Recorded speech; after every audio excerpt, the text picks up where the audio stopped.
What makes you feel safe at night? For 1200 years, Dubliners have asked the same question, and the answer keeps changing. When Viking raiders prowled the edge of the Liffey, safety meant thick walls and watchful eyes. When famine struck, safety was the scrap of bread in a shared tenement room. When revolution came, safety vanished entirely. Tonight, you'll walk beside the river through each of these eras, feeling how shelter, warmth, and a sense of belonging shifted with the centuries. Yet through it all, the need for rest stayed constant. We begin where the river meets the sea, where the first sounds of night carried both promise and threat. Before we settle in, if you enjoy these relaxing journeys into the past, like the video and subscribe for more quiet history evenings. If there's a part of today you want to let go, or a memory tonight brings back, share it below. Now let's get comfortable and ease into tonight's journey. You hear the creak of wood against water before you see anything. The sound drifts through the darkness toward your small timber house, and your hand pauses on the door frame. It could mean trade ships arriving with goods from across the sea. It could mean raiders.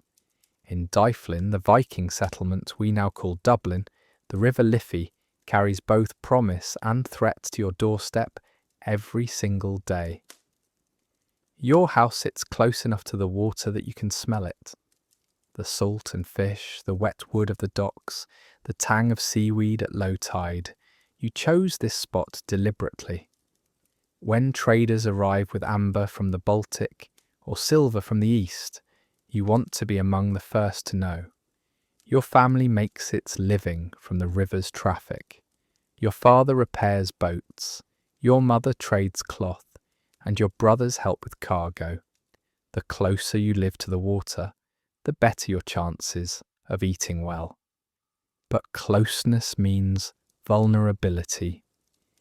You remember the stories your grandmother tells about raids that came in the night, how boats slid silently up to shore, and men poured out before anyone could raise an alarm. She was a child when it happened to a settlement upriver. By morning, half the houses stood empty. The survivors moved their homes back from the water's edge, but they also moved away from prosperity. So you and your neighbours made a different choice. You organised watches. Every household takes a turn. Tonight, it's your uncle standing down by the docks, his silhouette barely visible against the darker mass of the river. When you finish securing your family's boat, you walk over to stand with him for a while. The day's work weighs on your shoulders. You spent the morning hauling timber, the afternoon helping patch a trader's hull, and the evening cleaning fish your sister caught. Your hands smell of pine sap and salt. Your back aches, but you stay with your uncle, keeping him company, because this is how your community survives. No one watches alone. Your uncle points to a light moving slowly upriver.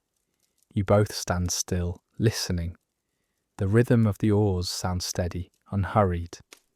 After a moment, a voice calls out in Norse, identifying the boat, asking permission to dock. Your uncle calls back. The tension in your chest loosens. Just a late trader, delayed by headwinds, arriving after dark because the cargo was too valuable to risk leaving on the coast overnight. You help tie the boat. The trader's crew is exhausted, grateful for safe harbour. They'll unload in the morning, but tonight they just need rest and security. Your uncle marks their arrival in his memory. Another boat accounted for. Another peaceful arrival. Walking back to your house, you pass other families preparing for sleep. Smoke rises from roof holes as cooking fires die down to embers. You hear a baby crying, a dog barking at something in the shadows, and a woman singing softly. These are the sounds of safety, of a settlement that made it through another day intact. Inside your home, your mother has kept food warm.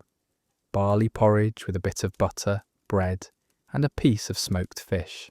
You eat slowly, letting the warmth spread through you. Your father asks about the late trader, nodding when you describe the cargo. Cloth from Francia, amber, and some sealed clay jars that probably hold wine. Good goods. It means tomorrow will be busy with trading. It means income. Your sister sits by the small hearth, mending a net by the light of a tallow candle. The smell of the burning fat mixes with the smell of the river that clings to everyone's clothes.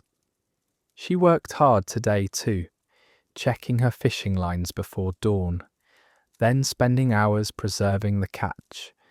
Her hands move with practiced confidence, even though she's half asleep. Your younger brother is already asleep on his pallet, his breathing deep and even. He spent the day learning to carve ship patterns into wood scraps, practicing the skill your father hopes to teach him properly. His small hands are blistered from gripping the knife too hard, but he was proud of his crooked attempts. You lie down on your own sleeping pallet, pulling a wool blanket over yourself. The floor is hard-packed earth, cold even through the layers of hides and fabric. Through the walls, you can still hear the river. The sound never stops. Sometimes you wonder what it would be like to live inland, away from the water's constant presence. But you know you'd miss it. The river is how your family eats. It's how traders find your settlement. It's how goods flow in and out. How your small community stays connected to the wider world. Your father banks the fire, burying the coals in ash so they'll stay alive until morning. Your mother checks that the door is properly barred. These are the rituals of night in Dyflin, securing what you have, making sure your family is safe, trusting that your neighbours are doing the same. Outside, the watch continues. Someone is always awake. Someone is always listening. You think about the trader's boat, safely tied now, its crew settling down to sleep just like you. You think about your uncle, still standing watch, his eyes on the dark water. You think about all the other settlements along the coast where people are making the same calculations you make every day. How close to live to opportunity, how to balance risk with reward, how to protect what matters while still reaching for more. The river keeps flowing, your community keeps watching, and somewhere between danger and prosperity, you found a way to rest. But the settlement is growing. More traders arrive each season. More houses crowd the riverbank. Soon the simple timber walls and shared watches won't be enough. The rhythm of life here is changing, and with it, the ways you'll need to protect yourselves when darkness falls. By the time stone walls rise around the city, the rhythm of your nights has changed. You walk through narrow lanes as the sun fades, and one by one, small flames appear in windows. A city is lighting itself against the dark. The walls that surround Dublin now stand solid and reassuring, defining a boundary between safety and everything beyond. Inside them, the Liffey flows through the heart of a protected space. Outside them, the world feels uncertain. The river still smells like it did this morning, a mix of fish, wet stone, and something less pleasant. You spent your day working near the water, and the smell followed you home. The Liffey carries your guild's goods during daylight hours. Boats bring wool, timber and salt. They leave with leather, metalwork and cloth, but the same river also carries waste from every household, every workshop, every stable.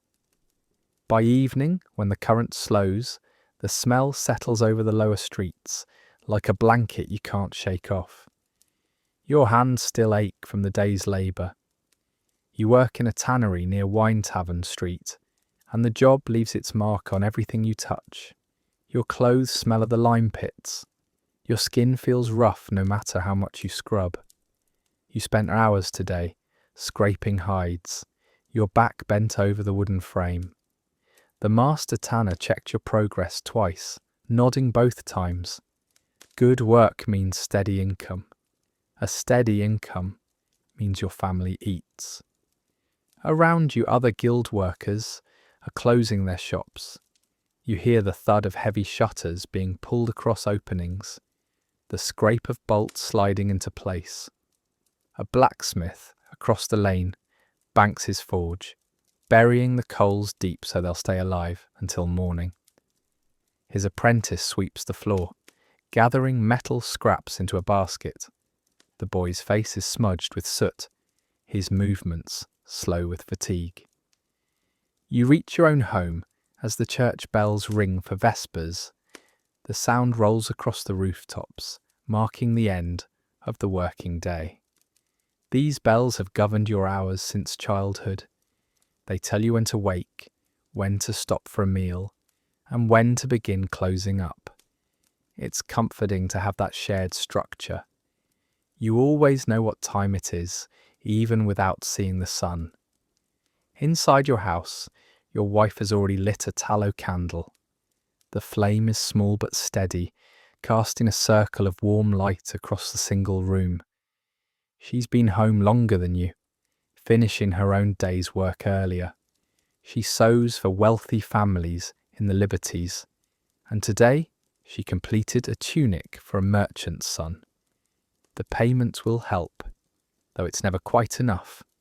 She sets a bowl of pottage on the table, barley and onions, thickened with a bit of bacon fat.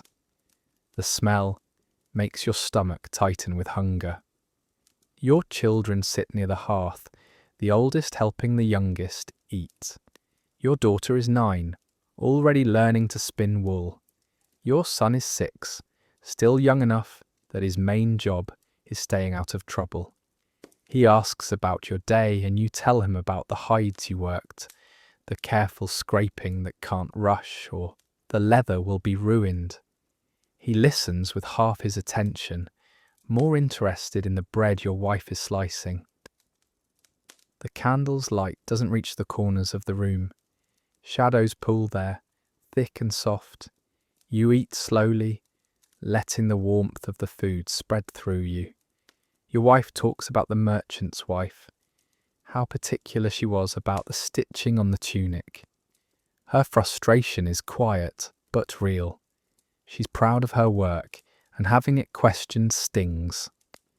After the meal, your wife washes the bowls in a bucket of water drawn from the public well this morning.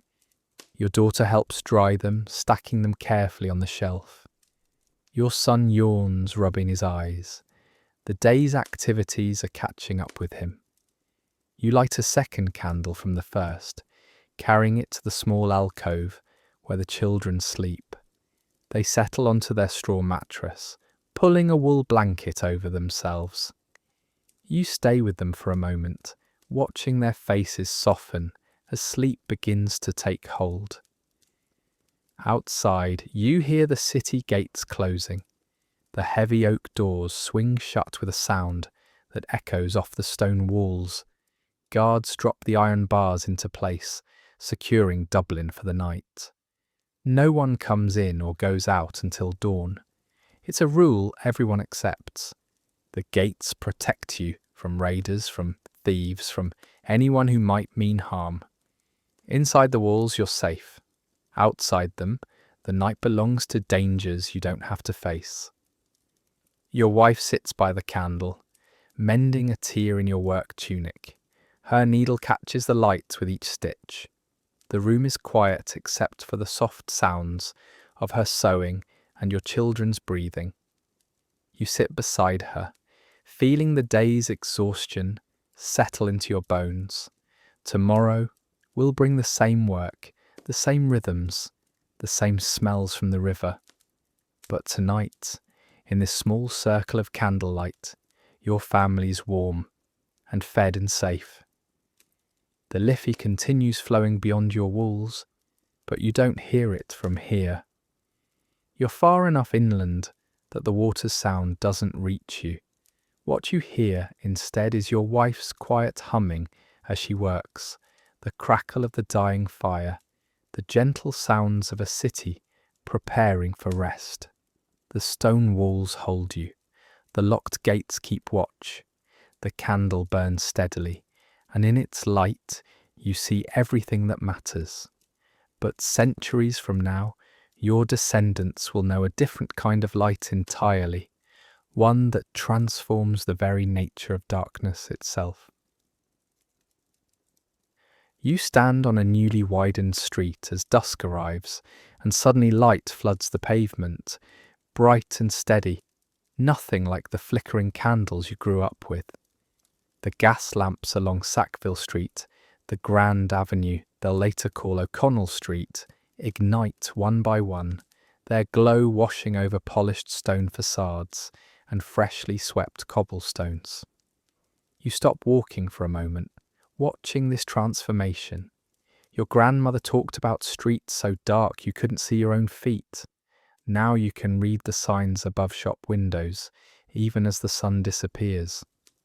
The city is rebuilding itself, street by street, lamp by lamp, into something your ancestors wouldn't recognize. Your day began before dawn in a Georgian mansion on Merrion Square. You work as a housemaid, and your morning started with lighting fires in bedrooms while the family still slept.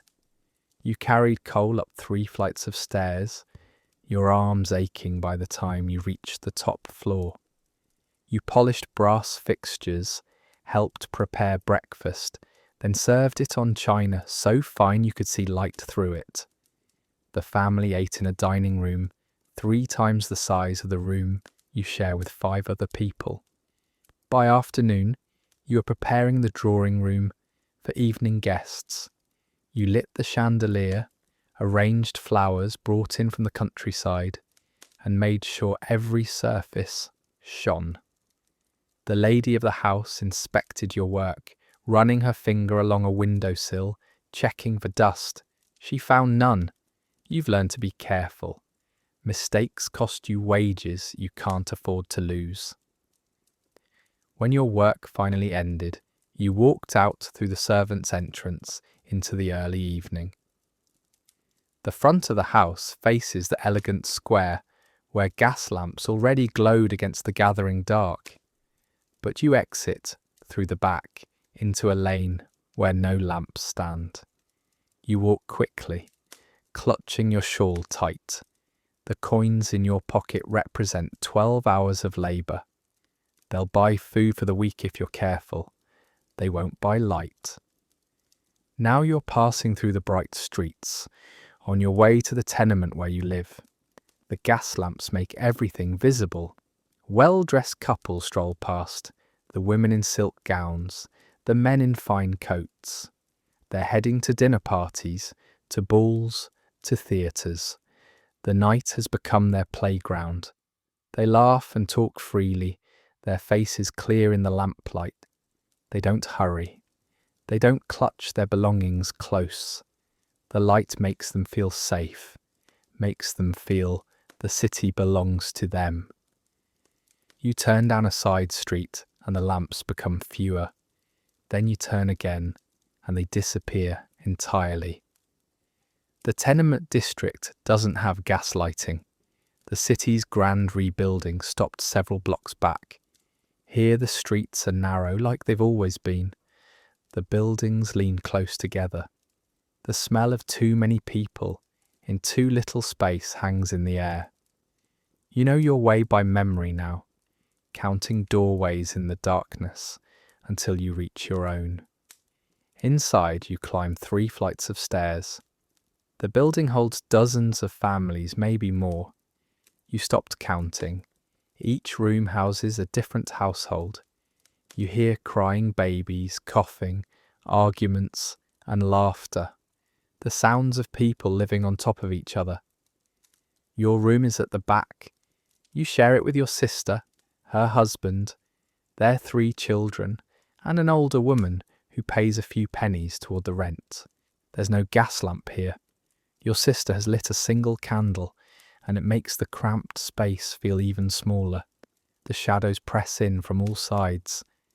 You can barely see the faces of the children huddled near the small fireplace. Your sister saved you some bread and a bit of cheese. You eat it slowly, trying to make it feel like more. Your stomach is never quite full these days. Your brother-in-law worked on the docks today, hauling cargo from ships on the Liffey. His hands are raw from the ropes. His shoulders slump with exhaustion. He made enough for today, but there's no promise of work tomorrow. The dock work comes and goes like the tide. Some days there's cargo to move. Some days there isn't. Some days 100 men show up hoping for work, and only 20 get chosen. You think about the chandelier you lit this morning, how one room in that house uses more candles than your entire tenement building uses in a week.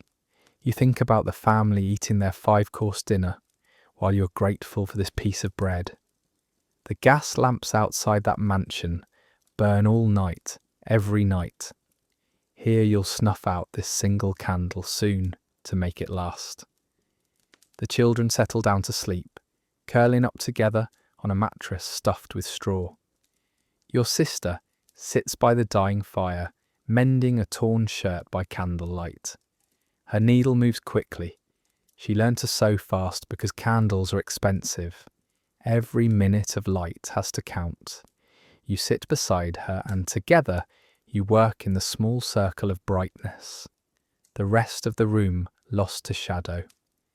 Through the thin walls, you hear your neighbours doing the same thing. Quiet conversations, small domestic tasks, the sounds of people making do. No one in this building can afford to waste light. No one can afford to let the night become a time for leisure. The wealthy in their bright squares might stroll under gas lamps, but here, darkness means it's time to stop working because you can't see anymore.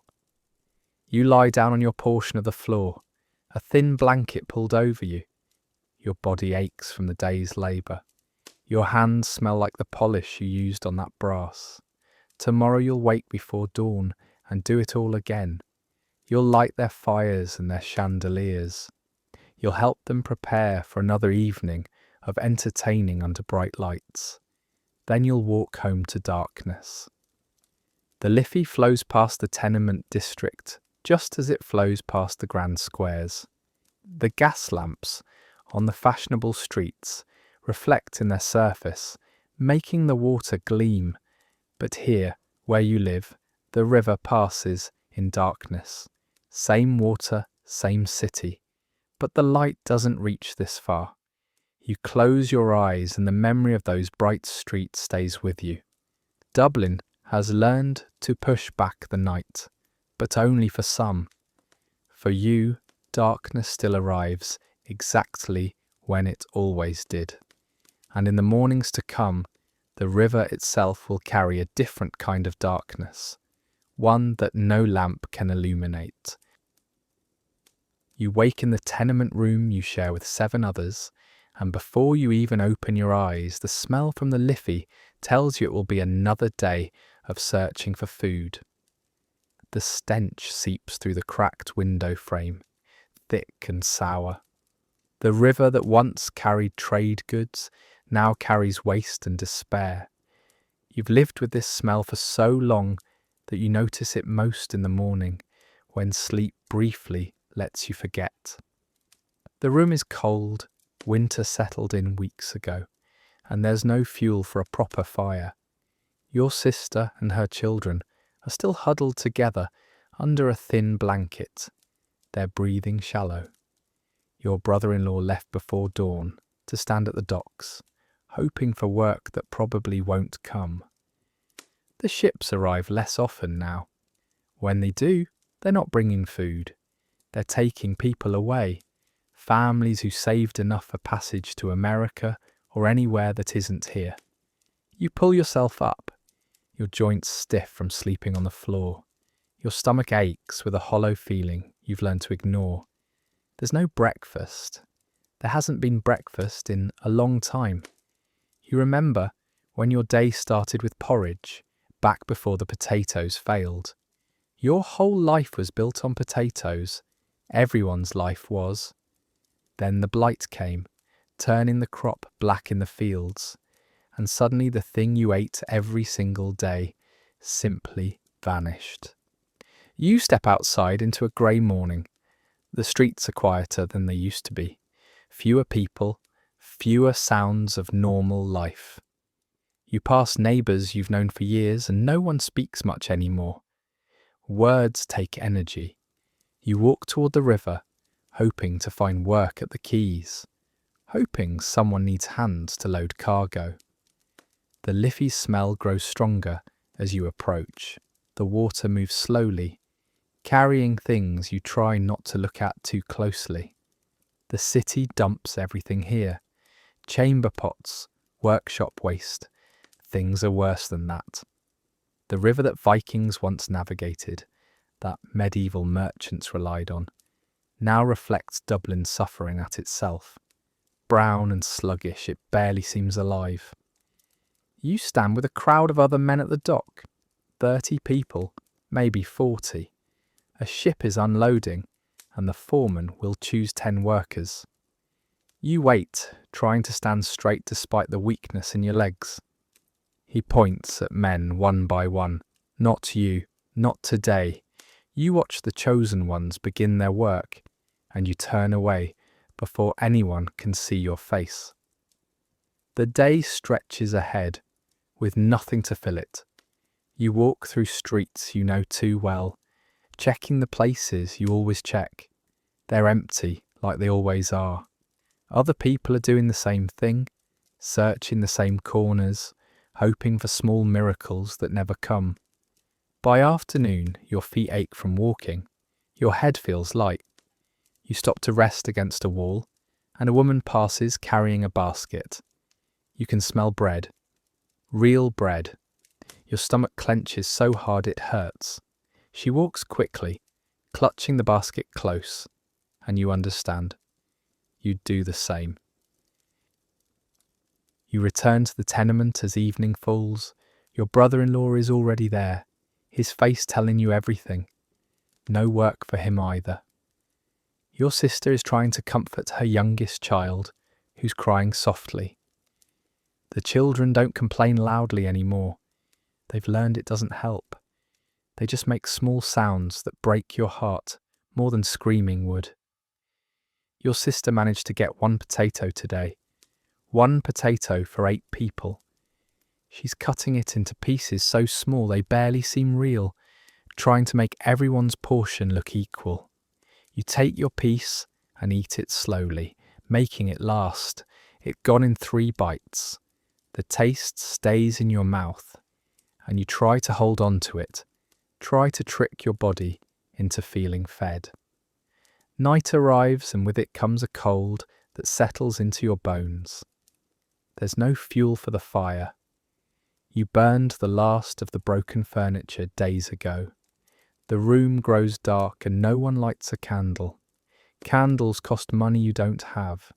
You sit together in the darkness, the 8 of you, drawing what warmth you can from being close. Through the thin walls, you hear coughing. Your neighbours are sick. Half the building is sick. Fever and weakness and coughs that don't stop. You try not to think about the families who lived here last month and are gone now. Some left for other places. Some just disappeared. You don't ask where. Your sister prays quietly. Her voice is barely a whisper, but you hear the familiar words. Prayers for food.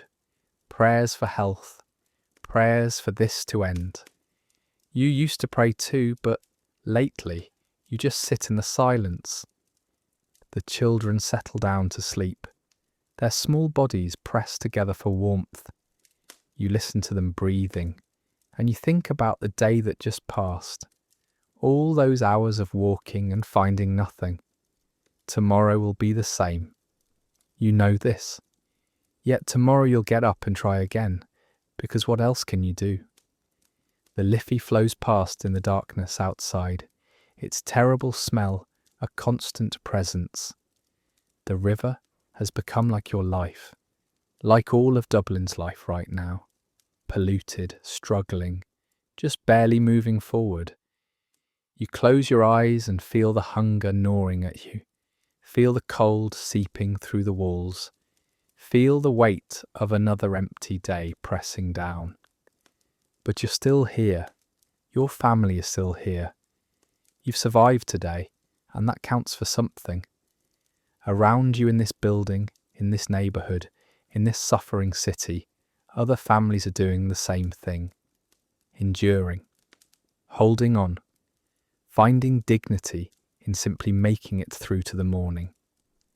The night settles over Dublin like a heavy blanket, and beneath it, people survive together, the only way they know how.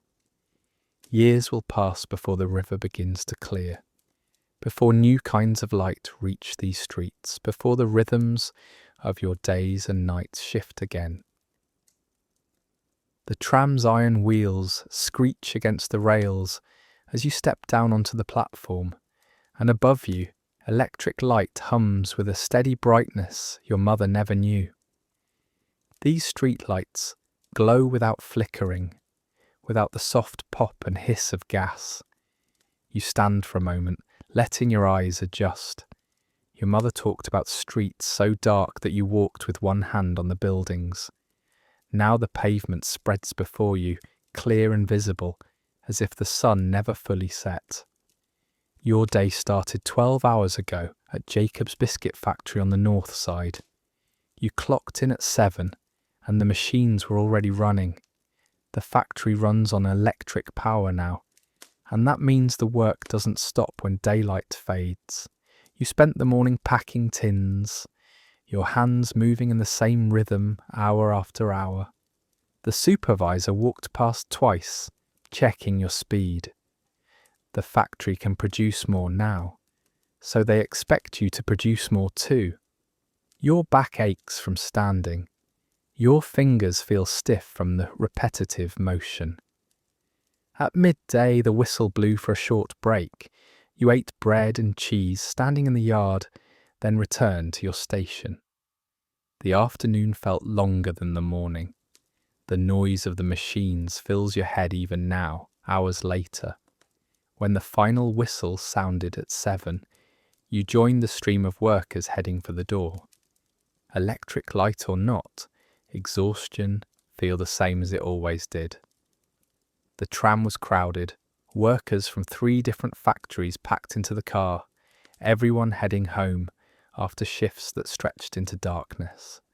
The Dublin United Tramway Company runs its routes later now, carrying people across the city long after sunset. You can travel from the north side to the south side in half an hour, something your father's generation couldn't do. But this convenience comes with a cost. Because you can get home late, your employer expects you to work late. The tram schedule governs your life now. You see your children when the tram allows it. You walk the final blocks to your tenement, and the streets grow darker. Electric lights reach the main roads, but not the side lanes where working families live. The contrast feels sharp. The city's progress touches some places and skips others. You still live in cramped rooms. You still work long hours. You still count your coins carefully at week's end. The electric lights haven't changed that. But something else has changed. You notice it as you pass the Liffey. The smell isn't as bad as it used to be.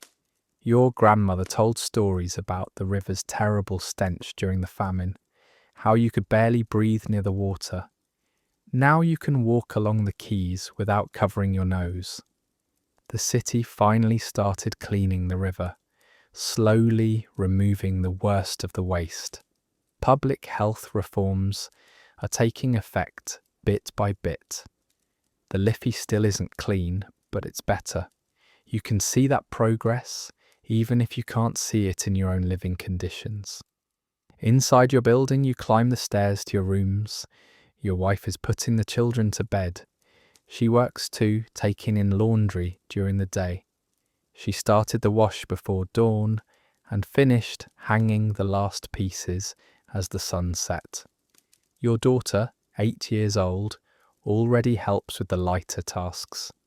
Your son, 5, plays with wooden blocks on the floor. You see them for an hour each evening, maybe less. The tram brings you home, but work takes you away. You eat a late supper of bread and soup. Your wife saved a portion for you, keeping it warm by the small stove. You talk quietly about the day.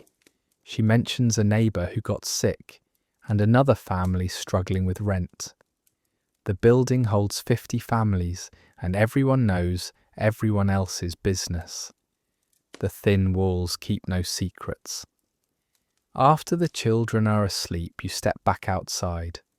You told your wife you needed air, but really, you're heading to a meeting. Other men from the factory are gathering at a pub 3 streets away. You've been meeting like this for weeks now, talking about conditions at work, about wages that don't match the longer hours, about safety concerns that the bosses ignore. Someone mentioned forming a union. The word felt dangerous at first, but now it feels necessary. Workers across Dublin are beginning to organise, building something that will grow into a movement powerful enough to shut down the entire city within a few years. The pub's back room holds a dozen workers when you arrive. Some are from your factory. Others work at the docks or on the railway. You recognise faces from the tram, from the neighbourhood, from years of living in the same struggling parts of Dublin. A man from the docks stands and talks about organising, about how other cities have unions, about collective bargaining. His words are careful but firm. Everyone listens. You stay for an hour, adding your voice to the discussion. The electric lights in the pub let this meeting happen. In the old days, gathering after dark meant candles or gas lamps, expensive and dim. Now you can meet late into the evening, planning and organising. The night has become useful in a new way.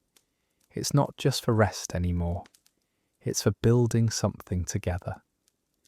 Walking home, you think about the changes you've seen. The electric lights, the trams, the cleaner river. The city is transforming around you, yet your daily struggle continues. But tonight feels different. Tonight you're not just surviving. You're organising with your neighbours, finding strength in shared experience. The machines at the factory might run on electricity, but the real power is what happens when working people gather and decide they deserve better. You slip back into your rooms quietly, not wanting to wake the children. Your wife is already asleep, exhausted from her own long day. You lie down beside her, feeling the familiar ache in your muscles. Tomorrow, you'll wake early and do it all again. The factory whistle, the machines, the tram ride home in the dark. But tomorrow night, there's another meeting, and the night after that, another. The electric lights and the trams gave you new tools. Now you're learning to use them not just to get to work, but to change the work itself. Yet even as you drift towards sleep, you sense something shifting in the city beyond these organising meetings. The conversations at the pub have started to include words like independence, sovereignty, and resistance. The streets you walk each evening will soon carry a different kind of tension, one that makes your union meetings seem almost safe by comparison. You freeze at the sound of boots on cobblestones, your hands still on the door latch. It's past curfew, and you're not supposed to be outside. The footsteps echo off the narrow walls of the lane, growing louder. You hold your breath, waiting to see if they'll pass or if they'll stop at your door. Your heart pounds so hard, you're certain whoever is out there can hear it. After a moment that feels endless, the boots continue past. You wait another full minute before you dare to move again. Dublin in 1920 feels like a different city from the one you grew up in. The same streets, the same buildings, but everything has changed. Your day started like it always does, with work at the print shop on Abbey Street. You set type and ran the press, your hands moving through familiar motions. But today, the work felt different. The news coming through is getting worse. More raids, more arrests, more bodies were found in the morning. Everyone at the shop talks in whispers now, careful about what they say and who might be listening.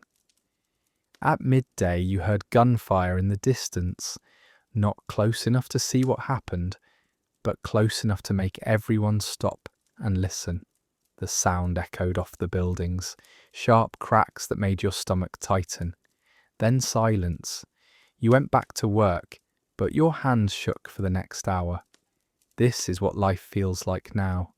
Violence somewhere nearby, always just out of sight, but never far enough away to forget about. Your supervisor closed the shop early. He said it wasn't safe to stay open after dark. He didn't say why, but everyone understood. Some streets in Dublin have become so dangerous that British soldiers gave them battlefield names. The Camden Aungier Streets area, they call it the Dardanelles. You walk home through routes you've known your whole life, but now you plan each turn carefully. Some areas see attacks every single day. You avoid those streets entirely. The city is under curfew.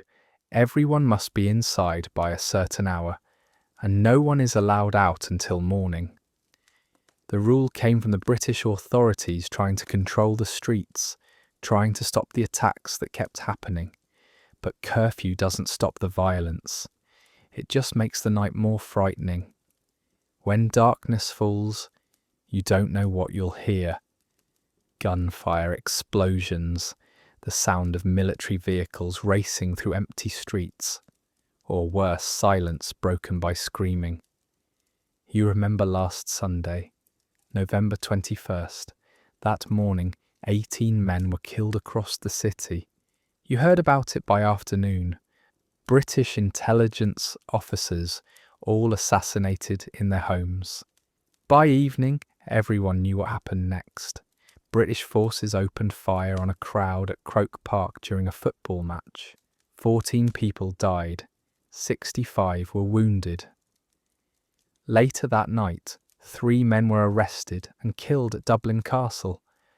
The whole city felt like it was holding its breath, waiting for more violence.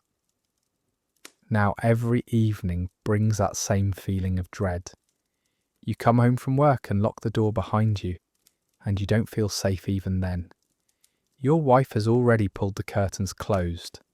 The windows are covered, so no light shows outside. The blackout rules mean no visible lights after dark. Any light could draw attention. Any attention could be dangerous. So you sit in near darkness, a single candle placed where its glow won't reach the windows. Your children are already in bed, though it's barely past supper time. You put them to sleep early now, partly because there's nothing else to do in the dark, partly because you want them settled before the night brings whatever it might bring. Your daughter asks questions you can't answer. Why can't we go outside? Why are there soldiers? You tell her to sleep, that everything will be better in the morning, though you're not certain that's true. You and your wife sit at the table, speaking in whispers even though you're in your own home. The walls are thin. You don't know which neighbours support the British. You don't know which ones support the Republicans. You don't know who might report a careless word to authorities on either side. So you keep your voices low and your opinions quieter. Some people in Dublin have chosen sides. Some are hiding fighters. Some are informing on them. You try to stay neutral, to keep your family safe, but neutrality feels impossible when violence surrounds you. The Liffey flows past outside, dark and silent. You used to walk along the river in the evening, back before the fighting started. Now the riverfront feels exposed and dangerous. Buildings near the water still show scars from the Easter Rising 4 years ago. Bullet holes in the walls. Burned sections were never fully repaired. The river witnessed that rebellion, and now it's witnessing this slow grinding conflict that touches every neighbourhood. You hear a vehicle on the street outside. Your wife's hand grips yours across the table. You both sit perfectly still, listening. The engine sounds like a military truck. It slows near your building, and you stop breathing. Then it continues on, the sound fading into the distance. You release the breath you were holding. Your wife's hand is trembling in yours. This is what night has become. Waiting, listening, hoping the danger passes your door.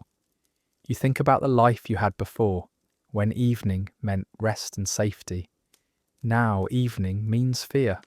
The darkness that used to comfort you now hides threats you can't see. Every sound demands attention. Every moment requires vigilance. You're exhausted, but sleep feels dangerous. What if something happens while you're not listening? Yet people still resist. You know men in your neighbourhood who've joined the fight. You know women who carry messages, who hide weapons, who treat wounded fighters in secret. Ordinary people making choices that could get them killed. You understand why they do it. You feel the anger too. The frustration of being controlled in your own city. The desire for Ireland to govern itself. But you have children. You have a wife. You chose to protect them rather than join the fighting. Some nights, you wonder if that makes you a coward. Other nights, you wonder if it makes you wise. The candle burns lower. Your wife suggests you try to sleep. You nod, though you know you'll lie awake for hours, listening to every sound outside. Tomorrow you'll wake and go to work again if the shop opens. You'll move through another day of tension and uncertainty. The evening will come again, and you'll lock your door and wait for morning. This is what revolution feels like when you're living through it. Years will pass before the fighting ends, before the city begins to rebuild what was broken, before families like yours can imagine a different kind of home. The door to your new council flat opens onto silence. No coughing through walls, no voices arguing 3 feet away, no constant shuffle of too many people in too little space. Just your family's space. You stand in the doorway for a moment, taking it in. 2 bedrooms, a proper kitchen, a bathroom with running water. After generations of tenement living, this feels almost impossible. Your day was spent working on one of the new housing estates going up across Dublin. You're a labourer, mixing cement and carrying bricks. The work is hard, but there's pride in it. You're building homes like the one you now live in. Every wall you help raise means another family gets what you got. The government is rebuilding the city, replacing the old tenements with modern flats. You remember the building you grew up in, how 5 families shared one toilet, how the stairs were so worn you could see through the wood in places. Those buildings are coming down. These new ones are going up. Your back aches from the day's work, but it's a good ache. Honest labour, fair wages. You walk through your flat, still getting used to the space. Your wife is in the kitchen, cooking on a proper stove. Not a shared fireplace in a crowded room. Not a hot plate balanced on a wooden crate. A real stove with its own oven. She's making stew, and the smell fills the flat without competing with 20 other families' cooking smells. She looks up when you enter, and her smile tells you she's still adjusting too, still surprised every evening when she walks into a kitchen that belongs only to your family. Your children are in their bedroom, not a corner of a shared room, no mattress on the floor near the door, a room with 2 beds and space to play. You hear them laughing, and the sound is different here, lighter, freer. In the tenement, children learn to be quiet, to take up less space, to understand that every sound bothered someone. Here, they can be loud. They can run from room to room. They can just be children. After supper, you suggest a walk. Your wife agrees and you bundle up the children. You walk toward the Liffey, something you never would have done in the old days. The river used to stink so badly that you crossed it as quickly as possible and never lingered. Now you can walk along the quays without holding your breath. The city has been cleaning the Liffey, slowly removing decades of waste. The water isn't clean yet, not really, but it's better. You can see the difference. Other families are walking too, people from the new estates, all doing the same thing, taking evening strolls because they can, because the air is clearer, because they have energy left after work to do something besides collapse. You nod at neighbours you recognise from your building. There's a sense of shared fortune in these greetings. You all know what you left behind. You all understand what these new homes mean. Your daughter runs ahead, chasing a ball along the path. Your son tries to keep up with her. You watch them play near the water, and you remember your grandmother's stories about the famine, about the terrible years when the river carried despair. Now it carries something different. The Liffey is healing, and so is Dublin, slowly, bit by bit. The changes aren't perfect. There's still poverty. There's still a struggle. But there's also progress you can see and touch and live in. Back at the flat, you run a bath for the children. An actual bath, in your own bathroom with hot water from a tap. Your wife washes them while you clean up the kitchen. These simple tasks feel luxurious. You remember hauling water up 3 flights of stairs. You remember waiting in line for the shared toilet. You remember the constant negotiation of living on top of strangers. Now you have privacy. You have dignity. You have space to breathe. After the children are bathed, you read them a story in their room. Your daughter brings you the book she wants, and you sit on the edge of her bed. Your son climbs into his own bed, listening. You read slowly, letting the words settle into the quiet room. In the tenement, bedtime stories were whispered affairs, trying not to disturb neighbours. Here, you can use your full voice. You can take your time. Your wife kisses the children goodnight, and you turn off their lights. You leave their door slightly open, and you walk to your own bedroom. Your own bedroom. You and your wife haven't had a room to yourselves since you married. For 12 years you've lived in shared spaces, always aware of others nearby. Now you close your door, and the flat becomes even quieter. You sit at the kitchen table with your wife, drinking tea. The window looks out over the estate, rows of new buildings with lights in the windows. Each light represents a family like yours, people who spent their lives crowded and struggling, and are now learning what it feels like to have enough room. The physical changes are obvious, but the emotional changes run deeper. You can relax here. Your children can grow here. Your family can heal from the stress of generations spent in poverty's grip. Your wife talks about plans for the flat, curtains for the bedroom, a rug for the sitting room, small improvements that would have been pointless in the tenement. Why make a place nice when you shared it with strangers and couldn't control the conditions. Here, you can invest in your space. You can make it home. You finish your tea and get ready for bed. The bathroom is yours. The bedroom is yours. The quiet is yours. You lie down beside your wife, and the mattress feels softer than it probably is. Everything feels softer in this new life. Tomorrow, you'll wake and build more flats. More families will get what you got. Dublin is transforming itself, and you're part of that transformation.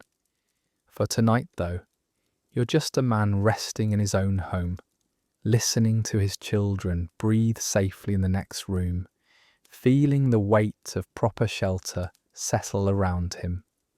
The city that once asked so much of its people is finally beginning to give something back, and in the decades ahead, it will give even more. You walk along the Liffey as evening falls, and instead of heading straight home, you pause. Music spills from a pub, live and energetic. Laughter echoes off cobblestones. The night feels alive with possibility. The river reflects coloured lights from restaurants and bars, reds and blues, and warm yellows dancing on the water's surface. You hear conversations in different languages. People from everywhere gather in this small stretch of Dublin. The air smells like food from a dozen countries, garlic and spices mixing with the river's clean, cool scent. Your day was spent at a tech company office in the Docklands. You work in software, designing interfaces for apps used across Europe. The office has floor-to-ceiling windows looking out over the water. You spent hours at your desk, solving problems, attending video calls with colleagues in other cities. The work is demanding but interesting. It pays well enough that you can afford to live alone in a small flat. Your parents never had that option at your age. They shared rooms with siblings, then with roommates, always counting coins carefully. You still watch your spending, but differently. You have choices they didn't have. At lunch, you walked through the city centre. The streets were busy with tourists, with other office workers, and with students from the universities. You grabbed coffee from a place that didn't exist 5 years ago. Dublin keeps changing, new businesses opening, old buildings renovated into modern spaces. The tech companies brought money and people. The people brought demand for culture, for nightlife, for experiences. The city responded by creating more of everything. Now, after work, you're walking through Temple Bar. The neighbourhood was nearly demolished in the 1980s. The state transport company bought up buildings here, planning to build a large central bus station. Instead, artists moved into the cheap spaces. Musicians followed. Small theatres opened. The bus depot never happened, and Temple Bar became the cultural heart of Dublin. You walk past venues where bands play every night, past restaurants serving food from Thailand, Italy, India and Mexico, past galleries showing contemporary art. The streets are narrow and old, but what fills them is new and constantly changing. You stop outside a pub where traditional music is playing. Through the window, you see a fiddle player, a guitarist, and someone on a tin whistle. The music is Irish, rooted in centuries of tradition, but the crowd listening includes people from everywhere. You step inside. The pub is warm and crowded. You find a spot near the back and order a pint. The music continues, reels and jigs that your grandparents would have known. The musicians play with their eyes half closed, following patterns passed down through generations. You think about your grandmother while you listen. She grew up in a tenement. She told you stories about shared toilets and thin walls, about hunger and cold, about nights when there was nothing to do but sleep because there was no money for anything else. She lived through hard times that shaped her entire life. She died 5 years ago, but you remember her face when you brought her to Temple Bar once. She looked around at the lights and the music and the crowds of happy people, and she said it felt like a different city. Not better or worse, she said, just completely different. The music ends and the pub erupts in applause. The musicians nod and start another tune. You sip your drink and feel the warmth of the room, the energy of people enjoying themselves. This is what night means now in Dublin. Not just rest, not just survival, not just getting through until morning. Night is when the city comes alive, when people gather to celebrate being here together. You finish your drink and step back outside. The streets are fuller now. Groups of friends moving from one place to another. Couples walking hand in hand. Solo travellers taking photos of the colourful buildings. You walk toward the Halfpenny Bridge, the old iron footbridge that crosses the Liffey. People used to pay a halfpenny toll to cross it. Now it's free, and it's one of the most photographed spots in the city. Standing on the bridge, you look down at the water. The Liffey reflects the city lights, and you think about everything this river has witnessed. Viking boats in the dark, medieval waste, famine, revolution, slow recovery. Now it reflects prosperity and culture and possibility. The river hasn't changed. The water still flows the same way it always did. But what surrounds it, what reflects in it, has transformed completely. You continue walking, passing more pubs, more restaurants, more life spilling onto the streets. You think about the fact that your ability to enjoy this evening, to spend money on a drink, to walk safely through these streets, to choose how you spend your time, all of it exists because of what previous generations endured. Your grandmother's hard childhood helped create the pressure for better housing. The union organisers from the early 1900s fought for the wages that eventually lifted families out of poverty. The people who lived through the revolution created an independent country that could shape its own future. This vibrant nightlife doesn't ignore Dublin's difficult past. It honours the past by fully living in the present. The freedom to enjoy darkness, to make night into something more than just the dangerous hours between work shifts, is a gift earned through centuries of struggle. Every person who fought for better conditions, who organised, who endured, who slowly built a better city, they all contributed to the night you're experiencing now. You head toward home, taking side streets you know well. The sounds of music and conversation fade gradually. You pass buildings that have stood for centuries, their stone walls remembering every era. You pass new construction, glass and steel reaching upward. Old and new exist side by side in Dublin, each part of the same ongoing story. You unlock your flat and step inside. The quiet feels welcoming after the noise of Temple Bar. You make tea and sit by your window, looking out over the city. Lights glow across the rooftops. Somewhere, music is still playing. And below it all, constant and patient, the Liffey continues its ancient flow. You stand on a bridge over the Liffey at midnight, watching the water move beneath you. In its dark surface, you see tonight's lights reflected, but you also sense something deeper, the accumulated weight of every night that came before. The river flows steadily and constantly, the same water that's moved through this city for thousands of years. Modern street lights glow above. Below, the current carries everything forward, just as it always has. The Liffey doesn't concern itself with empires or revolutions or progress. it simply flows. You lean on the stone railing and think about all the people who stood in this same spot across the centuries. Vikings watched this water, listening for approaching boats. Medieval merchants crossed it daily, holding their noses against the smell. Georgian ladies strolled beside it under new gas lamps. Famine survivors stared into it, seeing their desperation reflected. Revolutionaries hid near its banks during curfew. Modern families walk along its cleaned edges, letting their children play near water that's finally safe again.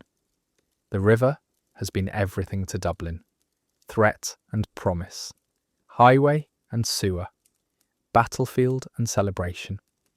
It brought Vikings to these shores, their boats cutting through dark water while families slept uneasily nearby.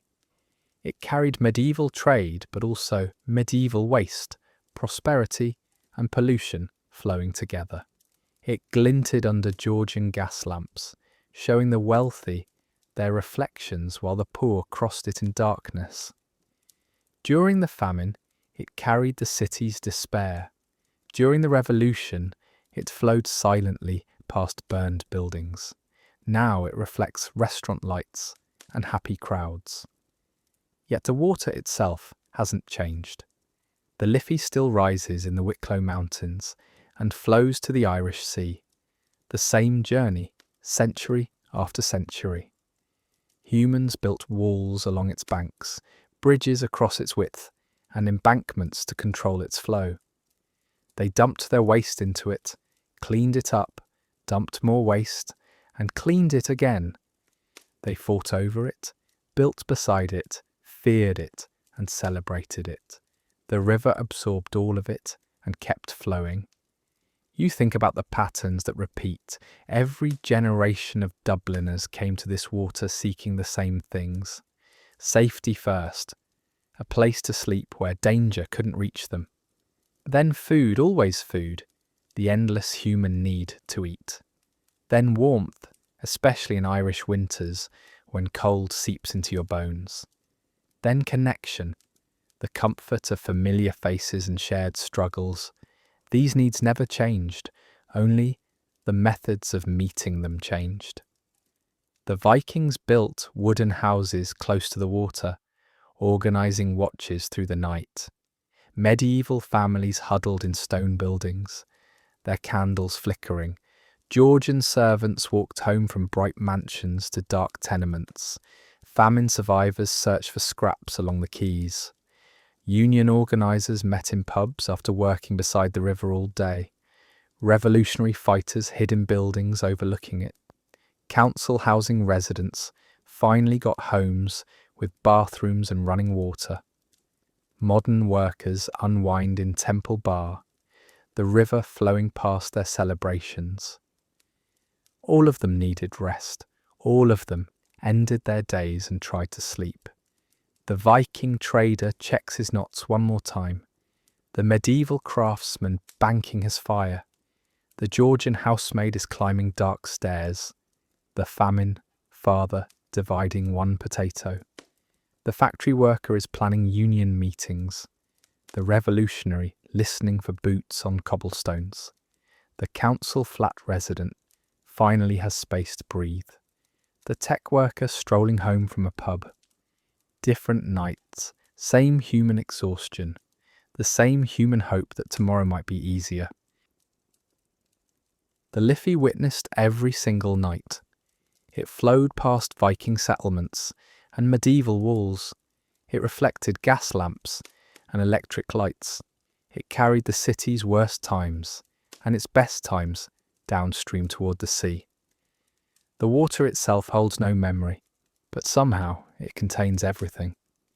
You can stand here now and feel the weight of all those nights pressing gently against the present, not crushing it, just reminding you that this moment connects to every moment before it.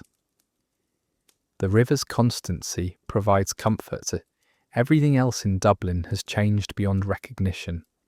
The buildings, the language, the government, the technology, The economy, the relationship between the rich and the poor, the very shape of the streets, but the Liffey still flows. It still rises and falls with the tide. It still catches the light. It still marks the centre of the city. When everything else feels uncertain, the river endures. You understand now why Dubliners always came back to this water. Not just because the city grew around it, though that's true. Not just because it provided transport and power and fish, though it did all those things, but because the river gave them something concrete to measure their lives against, a constant in a changing world. Proof that some things continue no matter what humans do to each other or to themselves. Tonight, standing here in the cool air, with the city's lights reflecting in the current, you're part of that same story. You're another person seeking rest after another day of living. Your struggles are different from your ancestors' struggles. You don't fear Viking raids or famine or curfew, but you still need what they needed: safety, food, warmth, connection, rest. You push away from the railing and continue walking. The river keeps moving beneath the bridge. Tomorrow it will still be here, flowing through Dublin, connecting past to present to future. And tomorrow night, someone else will stand where you stood, looking down at the water, feeling the weight and comfort of continuity. The patterns repeat because human needs repeat. What changes is only how we meet them.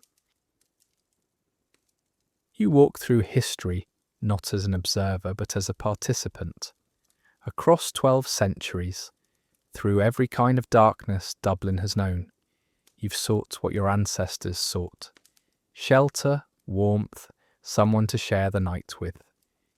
These needs connect you to the Viking trader checking his boat one last time before sleep, to the medieval craftsman banking his fire, to the Georgian servant climbing dark stairs after a long day, to the famine father dividing one potato among 8 mouths, to the factory worker planning union meetings by electric light, to the revolutionary listening for boots during curfew, to the council flat resident finally having space to breathe. The centuries separate you, but the needs remain constant. The Viking trader worked all day loading cargo, negotiating prices, and repairing his boat. His muscles ached. His hands smelled of rope and fish. When night came, he needed to know his family was safe before he could rest. He organised watches with his neighbours. He checked the knots on his boat twice. He made sure the door was barred. Only then could he lie down and sleep. You do the same thing now, in your own way. You lock your door, you check your phone one last time, you make sure everything is secure. The tools changed, the need didn't.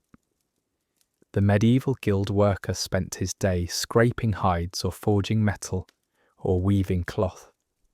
When the church bells rang for vespers, he closed his shop and walked home through narrow lanes. He lit a candle. He ate a simple meal with his family. He sat in that small circle of light, finding comfort in familiar faces and familiar sounds. The candlelight didn't reach the corners, but it reached far enough. You do this too. You come home after work, you eat, you sit with the people who matter. You create a small space of warmth and safety against the larger darkness outside. The Georgian housemaid worked from before dawn until evening in a mansion that wasn't hers. She polished brass and lit chandeliers and served elegant dinners.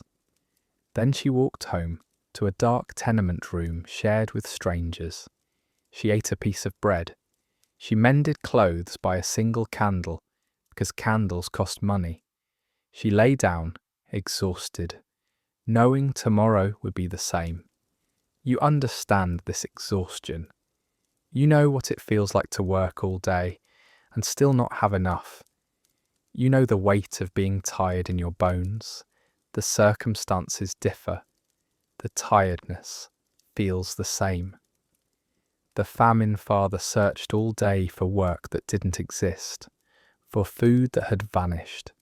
He came home empty-handed, to a room full of hungry faces. He divided one potato into 8 pieces, trying to make everyone's portion look equal. He sat in the cold darkness with his family, drawing what comfort he could from their closeness. He endured because enduring was all he could do. You felt this too in your own way. Maybe not hunger, but other kinds of emptiness. Other days when you had nothing left to give but gave anyway. The suffering was different, the resilience was the same. The factory worker spent long hours at the machines, his hands moving in repetitive motions. The electric lights meant the work could continue after dark, so it did. He rode the tram home, exhausted but not defeated. He met with other workers in pub back rooms, organising, planning, finding strength in collective action. He came home late and fell asleep thinking about tomorrow's meeting. You know this feeling too, the exhaustion mixed with purpose, the tiredness that comes from doing something that matters, the need to rest so you can keep going. The revolutionary lived through nights of curfew and blackout when darkness meant danger. She put her children to bed early, covered the windows so no light showed, and sat in silence, listening for boots on cobblestones. Every sound required attention. Every moment carried risk. She endured because her children needed her to endure. You've known fear too, maybe not curfew, but other kinds of uncertainty. Other nights when safety felt fragile. Other times when you had to be strong for people depending on you. The council flat resident walked into his new home and marvelled at the quiet, at the space, at having a bathroom with running water. After generations of crowding and struggle, his family finally had room to breathe. He watched his children play in their own bedroom. He sat at his own kitchen table. He felt the gift of proper shelter, the dignity of having enough space to rest properly. You understand this gratitude. You know what it means to have a safe place to return to. The specifics differ. The relief is universal. Whether you're listening for Viking oars in dark water or the sound of the late-night tram pulling away, you're performing the same essential human act. You're making sure it's safe to rest. You're checking that your people are secure. You're creating the conditions that allow sleep to come. The threats changed over 12 centuries. Raiders became hungry, and curfew became economic uncertainty. But the ritual stayed the same. Check, secure, settle, rest. Dublin's story is every city's story. Every place where humans gathered, they faced the same negotiation between day's demands and night's needs. They worked until exhaustion, then found ways to rest. They adapted to their circumstances while meeting ancient requirements. They invented new tools, new systems, new solutions, but they were always solving the same old problems. How do we stay safe? How do we stay fed? How do we stay warm? How do we stay together? We are connected across time by our shared vulnerability in darkness and our shared resilience in creating rest. Different eras required different solutions. Community watches, locked gates, electric lights, proper housing, but the underlying human need remained unchanged. The Viking needed his neighbours standing guard. The medieval family needed their small flame. The Georgian poor needed each other to survive the impossible conditions. The famine survivors needed solidarity. The factory workers needed organisation. The revolutionaries needed courage. The council flat families needed dignity. Modern Dubliners needed freedom from fear. The most profound historical truth is also the most personal. You are not separate from these people. You are them, living in a different time. Their struggles are your struggles. Their needs are your needs. Their small victories over darkness and exhaustion and fear belong to you too. When you lock your door tonight and finally rest, you're joining an endless procession of humans who did the same thing, in the same spirit, for 1200 years. And in that simple act of preparing for sleep, you carry forward something ancient and essential. The river flows on, and so do you. Tonight, as you prepare for rest, you carry the same needs as every Dubliner who ever lived by the Liffey. The same quiet strength that got them through their nights lives in you too. History isn't just what happened, it's how it felt to live through it. Understanding that helps you recognize your own resilience, your own connection to everyone who ever sought safety and warmth in the dark. Thank you for drifting through the night with me. If you found comfort here, tap subscribe and like the video. It helps others find a warm place to rest too. And if you'd like, share softly in the comments where you find peace when the nights grow long.